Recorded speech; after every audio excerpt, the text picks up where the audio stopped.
Parmi les 800 000 candidats inscrits aux épreuves du baccalauréat, nous portons un intérêt particulier à Asbah Fatna. 72 ans natif de Hassi Bahbah dans la wilaya d'El Djelfa, il s'agit de la candidate la plus âgée à cette session de 2015. Après plusieurs années de courage, concentration et espoir, la doyenne des candidats voit une partie de son rêve se concrétiser.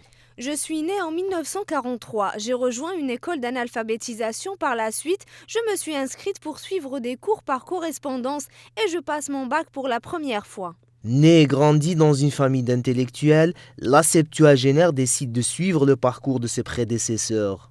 Je suis issue d'une famille d'intellectuels. Mon père et mon grand-père l'étaient. J'étais la seule illettrée, donc j'ai décidé de suivre leur parcours. Son rêve désormais de décrocher le bac et notre doyenne sait d'ores et déjà ce qu'elle veut. Si j'obtiens mon bac, je m'inscrirai à la faculté des sciences islamiques. La candidate adresse un message aux jeunes qui s'apprêtent à passer l'examen décisif.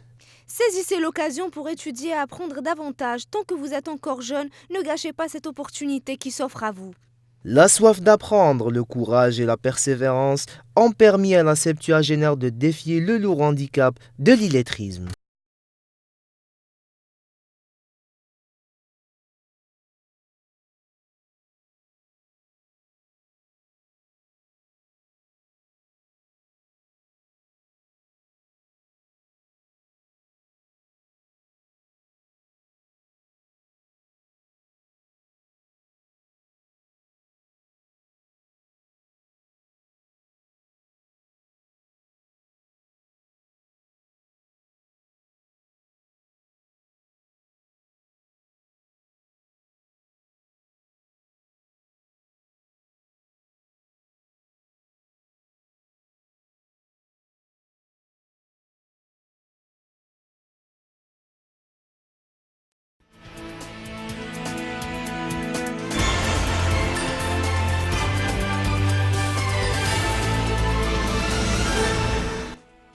The State Minister and Minister of Foreign Affairs and International Cooperation, Ramtan Lamamra, will travel Tuesday to Johannesburg, South Africa, where he will head the Algerian delegation at the 27th Ordinary Session of the African Union Executive Council.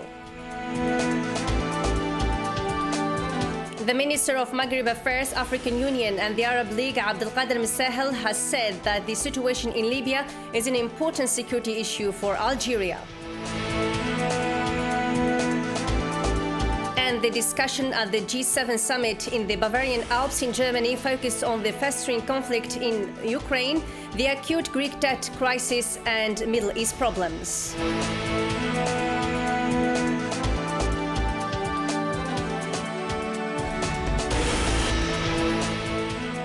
Hello, ladies and gentlemen, you're watching Dzair News Live and welcome to this English news edition. First in our news file, the State Minister and Minister of Foreign Affairs and International Cooperation, Ramtan Lamamra, will travel Tuesday to Johannesburg, South Africa, where he will head the Algerian delegation at the 27th Ordinary Session of the African Union Executive Council in preparation for the 25th Ordinary Session of the Heads of State and Government Conference, the Foreign Affairs Minister said earlier today in a statement. Mustafa Azzouk. Minister of Foreign Affairs and International Cooperation Ramtan Lamamra depart Tuesday to Johannesburg, South Africa, where he will head the Algerian delegation at the 27th Ordinary Session of the African Union Executive Council in preparation for the 25th Ordinary Session of the Heads of State and Government Conference, the Foreign Affairs Ministry said in a statement. The meeting evolves this year under the theme The African Union 2015 Year of Women Empowerment and Development Towards Africa. The Executive Council will examine the first 10-year plan for the implementation of the Agenda 2063 as well as the organization's draft budget for 2016. It will also discuss the different actions undertaken in the execution of Africa's Economic Integration Program. The meeting will prepare for Africa's contribution at the 21st session of the Conference of the Parties to the United Nations Framework Convention on Climate Change to be held in Paris in late 2015. African ministers will also consider radical extremism issues like terrorism, immigration, xenophobia and governance. Let's shift now to the vexed Libyan file. The Minister of Maghreb Affairs, African Union and the Arab League, Abdelkader Msahel, has said that the situation in Libya is an important security issue for Algeria. Mr. Msahel also underlined that the meetings he had on Sunday in Cairo, Egypt, with the Egyptian Foreign Minister Sameh Shoukry and the Italian Juan Paolo Gentiloni were marked by a convergence of views on the urgency of finding a political solution to the Libyan crisis and clearing the way for the formation of a national unity government there. In a press conference held jointly with Sameh Shoukry and Paolo Gentiloni at the end of the Algerian, Egyptian, Italian three-party meeting, Mr. Msahel pointed to the similarity of views of the three countries on outstanding security issues, notably the firm will to stamp out the plagues of terrorism, illegal immigration and organized crime. The head of the National Enterprises Forum, or FCE, Mr. Ali Haddad, has chaired a business meeting here in Algiers, bringing together senior active members of the forum to discuss future plans to pave a smooth way to link national firms with the Algerian state institutions and scrap several pending hurdles, including bank funding, as well as industrial real estate. Mustafa Azoug reports. The head of the Enterprise Forum, or the FCE, Ali Haddad, chaired over a business meeting here in Algiers, bringing together senior active members of the forum to discuss future plans to pave a smooth way to link national firms with Algerian state and overcome several obstacles, including bank funding as well as industrial estate. As a forum, we are undertaking a strategy aimed at bringing together public authorities and national enterprises in the sense that I'm making this enterprise a hub and access for public companies. Moving towards an economy based on international standards require the relevant authorities to review the downsides of the parallel economy, which stands as a menace and obstacle to investments. It is highly recommended that the government should introduce new laws to curb the fast spreading of the parallel economy that stands against moving towards an industrialized economy. On the sidelines of the meeting, the FC Forum stressed on the need to allow businessmen to invest in all sectors without limits. The constant changes of the international market require the government to use a new strategy aimed at promoting investment in all sectors of activity.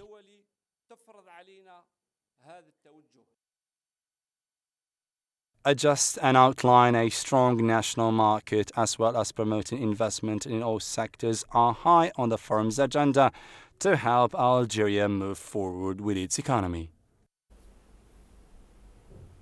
On the 31st day of the Khalifa trial case, the defense part of lawyers have pleaded their strapping case today, Monday. Their pleading focused first on the accused offense charges. Siham Saadu. On the 31st day of the Khalifa trial, the defense lawyers pleaded a strapping case today, Monday. A new phase announcing offense charges. The hearing session was opened by the pleading of Mr. Brahimi Miloud, defense lawyer of Galimi Jamal and Rida Rahal, accused of corruption and conspiracy. The letter went on describing the general prosecutor, Mr. Lazara Garras, requested life sentence as a barbarous act against Mumin Khalifa. He also branded it as a civil death for his client. Moreover, the defense lawyer told the judge that the sentence pointed against the others. Spending 5 years in prison is sharper than the one pronounced in 2007, affirming that he was detained in England and that he has not committed any offense. Then he pressurized the criminal court judge by attracting its attention to his conscience, whether there is a justice in Algeria, affirming that people will lost hope following the Khalifa case. As he put it, he added that Rida Rahal had been working for the Sonatrach company for 7 years, and the Sonatrach company itself ranked him to plead his case because he was a worker who has a clear conscience and has never been involved in any conspiracy. The presiding judge, Atal Mnawar, also listened to 7 other defense lawyers. They were all struggling to plead the cases of their defendants. Among them, lawyer Ben Shannou Hussein, defending Zahoum and Isli. Burayu Khaled defending Isa Idir and lawyer Belarbi Mohammed defending Isa. The latter declared that Khalifa Moumen and his banking companions were not the main responsible for bankruptcy situation, stressing that the real wrongdoers surprisingly did not even attend the trial. This is Siham Sadu reporting from the Bleedas Criminal Court for Dzair News Channel. And in national economy-linked news, 16 foreign reinsurance brokers have secured an operating license from the Insurance Supervisory Commission for trading activities on the Algerian market, the Algeria Press Service reported. Mohamed Baraswan. These include British, French, Spanish, Lebanese, American and Indian reinsurance brokerage firms. The Algerian insurance market currently counts 23 companies. It achieved a turnover of 119 billion dinars, about 1 billion euros in 2014, against 111 billion dinars in 2013, which represents a 7% hike. The sector's development potential here in Algeria is significant. The insurance penetration rate in Algeria is still low and represents only about 0.7% of gross domestic product. However, this percentage is around 9% in industrialized countries and 3% in emerging countries overall, according to figures from the Embassy of France in Algeria. The amount of insurance premiums per capita in Algeria is the equivalent to $38 against a world average of $656, and there is 1 point of sale for 28,000 inhabitants against 1 per 5,000 inhabitants on average globally. Just one day after the kickoff of the baccalaureate exams, news surfaced on the social networking site Facebook about leaked topics and exam questions, which stirred quite a controversy amongst examiners and education unions, pressurizing the sector minister to rescue the situation. Hints Minaras. A baccalaureate like no other, where exam questions were leaked on Facebook on the eve of the sitting for the exam.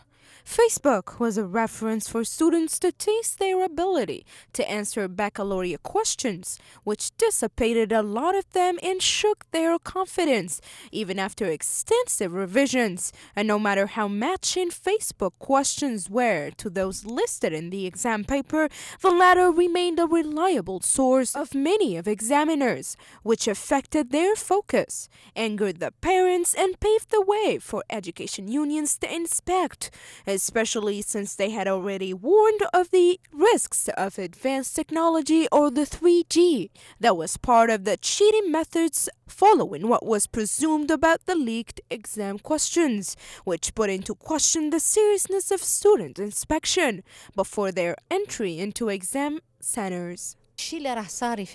Minister of Education Moulay Ibn Ghabarit denied the validity of the news, saying that everything posted on Facebook, from math to philosophy topics, is fake. There is a much stirred controversy on Facebook, only aiming to dispirit the students.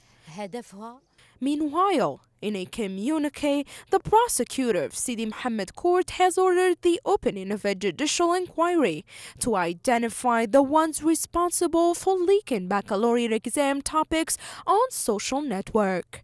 The National Office of Exams and Contests' recent mistaken Arabic topic remains uncomprehended and raises the questions on the purpose of confusing between two great poets like Nizar Qabbani and Mahmoud Darwish, if it was not premeditated to overthrow the Minister of Education that bothered a lot of the sector's occupants. And as part of the major ongoing rehousing operation, the state-owned housing agency Adel started the second step of receiving individuals at their headquarters inside Hamdin in Upper Algiers. This process concerns those who are late to pay the first fee. In this regard, the governor of Algiers, Abdelkader Zough, stated in a press conference that another rehousing operation is set to resume soon before the holy fast of Ramadan. We are set to start relocating families in just a few days. This time, a large number of families are going to be relocated before the holy fasting month of Ramadan. We will reveal the exact number in the upcoming days. And moving on to world news, the discussion at the G7 summit in the Bavarian Alps in Germany, which also included leaders from Great Britain, Canada, France, Italy and Japan, focused on the festering conflict in Ukraine, the acute Greek debt crisis and Middle East problems. On the sidelines of the international summit, US President Barack Obama huddled with European leaders in an effort to convince them to take a tougher line against Russia. Zachary. Angela Merkel is pushing for concrete results at today's first working session of the G7 summit. The German Chancellor wants fellow world leaders to limit temperature rises to within 2 degrees of pre-industrial levels. This is an important staging post before the UN Climate Change Conference in Paris in December, and is being seen a concrete test of commitment. The threat posed by radical extremism is also on the agenda. In fact, Obama will also press his colleagues to keep the pressure up on Russia and Iran. This year's summit will be the second that excludes Russia, and it occurs amid an escalation in violence in eastern Ukraine. Fighting between Russia-backed separatists and Ukraine soldiers broke out earlier this week, killing and wounding dozens and delivering a fresh blow to the ceasefire both sides agreed to earlier this year. The G7 summit will be the last time several key countries involved in nuclear negotiations with Iran will come together before a June 30th deadline on a deal. Obama is scheduled to hold bilateral meetings with both Chancellor Angela Merkel of Germany and Prime Minister David Cameron of the United Kingdom, in which he'll likely address the issue of Iran. French President François Hollande will also be in attendance. Though there will be plenty of working sessions about the global economy, Prime Minister Haider al-Abadi of Iraq will be in attendance to discuss the strategy to counter the Islamic State of Iraq and Greater Syria. Obama and other world leaders are set to sit down with Abadi to discuss efforts to degrade ISIS and also discuss efforts to train Iraqi security forces. The meeting will be the first since ISIS forces captured Ramadi. The meeting also comes in the wake of critical statements from both sides. Members of the Obama administration who have said that Iraqi military forces need to have the will to fight ISIS themselves. In the latest on Turkey, since the year 2002, Recep Tayyip Erdogan, AK party, had always won a majority in every Turkish election, national elections, local votes, and in the more recent presidential one, Erdogan always won comfortably. This year, however, the AK party lost its parliamentary majority and saw its share of the vote drop. Zachary again. Turkish Prime Minister Ahmet Davutoglu hailed Sunday's election as another victory for the ruling AKP. But with just under 41% of the vote, down from over 49% in 2011, the result was a major blow. Former party leader and current President Recep Tayyip Erdogan issued a statement saying the results don't give a mandate to any single party and must be realistically assessed. The secular CHP won 25% of the vote, and the nationalist MHP 16.5%. With 13% of the vote, the HDP became the first pro-Kurdish party to exceed the 10% threshold and enter parliament. Sunday marked an end to the AKP's 13-year-long single-party rule and to the seeming invincibility of the President Recep Tayyip Erdogan. The party now faces the challenge of forming a government. Speaking at his party headquarters following Sunday's vote, nationalist leader Devlet Bahçeli ruled out joining a coalition and laid out the alternatives. Partilerin bir ortak koalisyonunu düşündüğünüz The first possibility should be a coalition between the AKP and HDP. AKP, CHP, HDP. And the second model is a coalition between the AKP, CHP and HDP. Bunların hiçbirisinden uygulanarak If these two options fail, early elections must be held. o zaman da seçim. The HDP has also said it won't partner with the AKP. So the future of any coalition appears to fall to the CHP, a staunchly secular party which has long been an ardent critic of the AKP. Otherwise, a new election can be called within 45 days. Sunday's biggest winners were undoubtedly the HDP, and celebrations continued throughout Sunday night in the predominantly Kurdish city of Dzair back here. In strife-torn Iraq, Iraqi joint forces are advancing on the ISIS-held town of Shargat in Salah ad-Din province after major parts of the refinery city of Beji were reportedly recaptured in earlier campaign. The source said a small number of ISIS fighters are still inside the town, but added that the Iraqi forces are battling them and will continue until fully liberating the town. Iraqi troops backed by the Shiite militias were said to have made gains in large areas of Beji on Sunday. According to the source, the Iraqi forces' next target will be Shargat, which is now under the control of the ISIS terror group. And elsewhere in the Middle East, Syrian government forces have pushed ISIS fighters back after a bid by the armed extremists to enter the city of Haska in northeastern Syria. The Syrian Observatory for Human Rights said fierce combat had allowed government forces to push ISIS fighters away from the southern edge of Haska, the capital of the province of the same name. Syria's official Sana news agency also reported the fighting, saying the army had retaken several positions captured by ISIS in recent days, including an electricity station and a prison being used as a military base. And finally, to wrap it our news edition, let's focus on the cultural track amongst the films competing for Oran's Arab Film Festival Awards in the documentary film category. Stand out the films Reef 1958 from Morocco, Fatima from Tunisia, and I Am With the Bride from Palestine. These movies are a genuine simulation of reality and a vivid translation of the facts and events into art and creativity. Hence Minaras. It's true that cinema is a classy art, creativity, and a mesmerizing industry. But it's also a tool to document events, thus to remain a witness on the history's different phases through its documentary films. In my opinion, documentaries require freedom of expression. If the latter lacks in a state, it can allow the production of documentaries, given it's a requirement for democracy.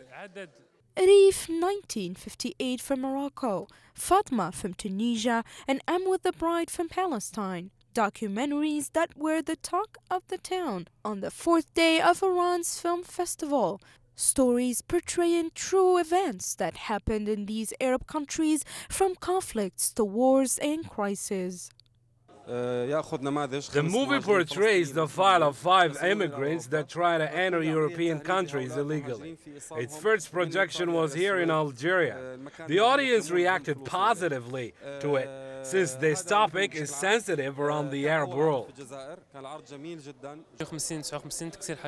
Reef 1958 portrays the events of the countryside. 1958, just after Morocco's independence, where villagers fled to mountains. Since they weren't on good terms with the system 1.5 hours, and it's until today still a taboo.